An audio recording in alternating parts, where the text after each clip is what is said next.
pessoal, então agora de volta aos nossos estudos, agora para analisar o coeficiente linear, aqui representado pela letra B.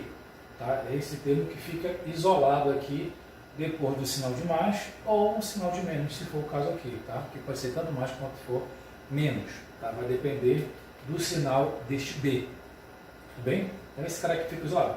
E é justamente sobre esse sinal desse B que nós vamos discutir agora. Se o B for positivo, isso aqui fica positivo.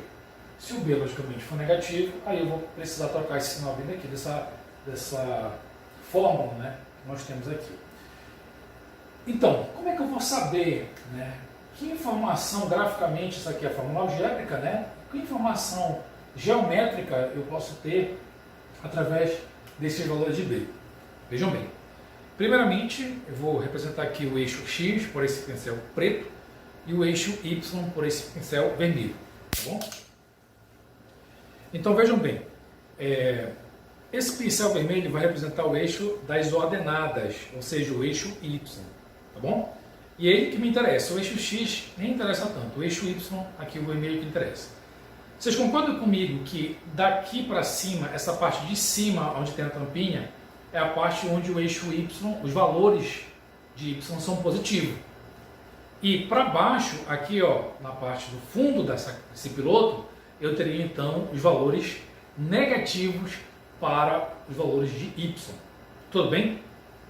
Pois bem, então o que acontece? Se eu tiver uma função, um gráfico da função primeiro grau, cruzando a parte de cima, aqui onde tem a tampinha, né? Daqui para cá é cruzado para cima, tá? Onde tem o piloto preto, para cima, aqui seria a parte positiva do eixo Y. Se eu tiver qualquer gráfico cruzando essa parte de cima, o meu B é positivo. Em contrapartida, se eu tiver qualquer valor de uma reta cruzando, de qualquer maneira que seja, a parte de baixo, ou seja, do piloto aqui para baixo, esse piloto preto para baixo, o meu B então teria um valor negativo. Tudo bem? Vamos ver aqui no quadro como é que fica isso, pessoal.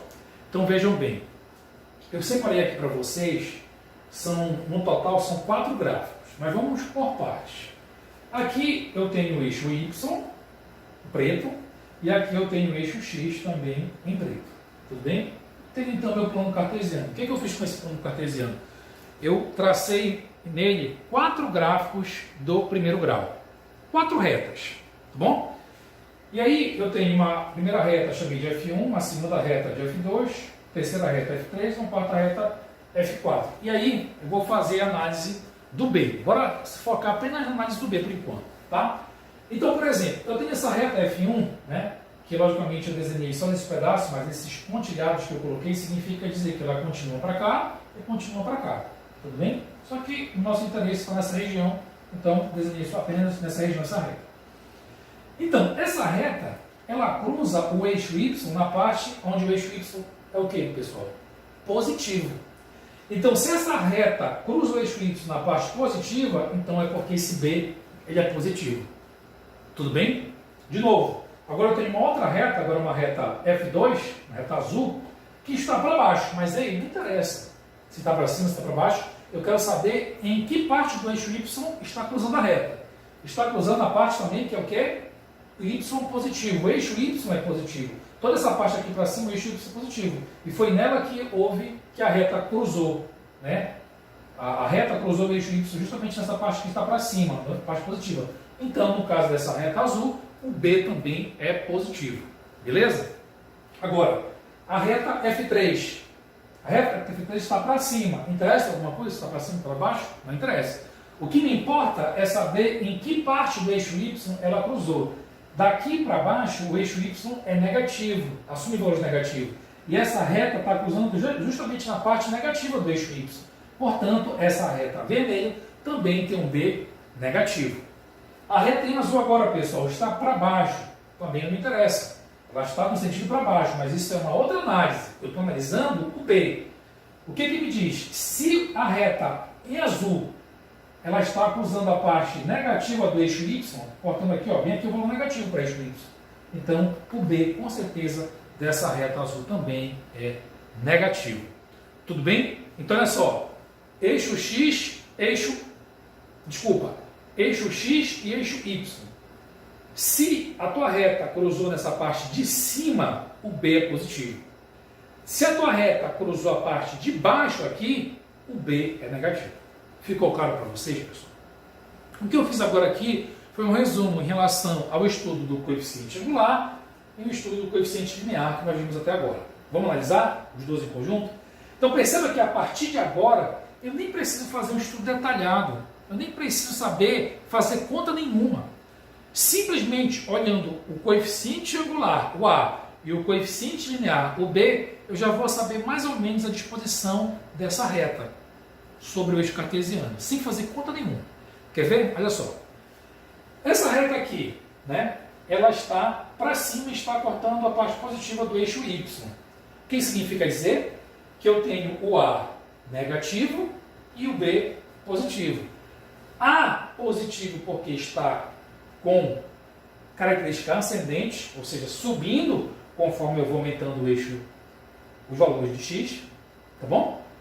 E o B também é positivo porque está cortando o eixo Y na parte onde o eixo Y é positivo. Legal? A reta em azul agora, o que ela tem? Ora, ela tem agora a inclinação para baixo. Perceba, a inclinação dela é para baixo. Quanto é que vale o valor de A?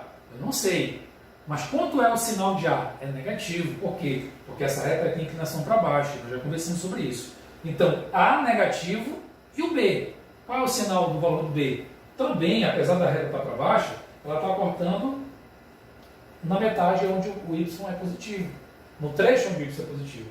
Então aqui o A é negativo, porque está para baixo, mas o B é positivo, porque está cortando a parte positiva do eixo Y. Então F2, que é essa função azul, tem A negativo, inclinação para baixo, e B positivo. Tudo bem? Terceira função, mais da terceira função, F3. Ó, a F3 ela tem a tendência de crescimento, portanto, A positivo. No entanto, ela está cortando o eixo Y, onde o eixo Y é o quê? Negativo. Daqui para baixo, o Y assume valores negativos. Então, como ela está cortando, a reta está cortando o eixo Y nesse trecho para baixo, que é negativo, então o B também dessa reta é negativo. Então, A positivo porque está crescendo a reta, está em inclinação para cima, e B negativo porque está cortando o eixo Y na parte negativa. Então, F3 tem A positivo e o B é negativo. Para finalizar, a função F4. O que está acontecendo? Aqui eu tenho uma reta que está decrescendo, ó, bico para baixo, então A é negativo, e também está cortando o eixo Y na parte que é negativa. Se está cortando a parte que é negativa, porque o B vale quanto? Não sei quanto B vale, mas eu sei que o sinal B é negativo. Então aqui seria A negativo e B negativo, porque está cortando na parte negativa. Então, F4 tem A negativo e B também negativo. Tudo bem, pessoal? Então, essa aqui é uma análise que eu fiz em relação a esses dois coeficientes, tanto o angular quanto o linear, que através dele, simplesmente fazendo uma análise rápida através dele, você tem a perfeita noção de como essa reta ela pode estar geometricamente disposta no eixo cartesiano. Tudo bem? Agora eu vou parar aqui esse vídeo e vou fazer uma outra continuação para fazer um estudo um pouco mais detalhado em relação à função do primeiro grau. Vamos lá?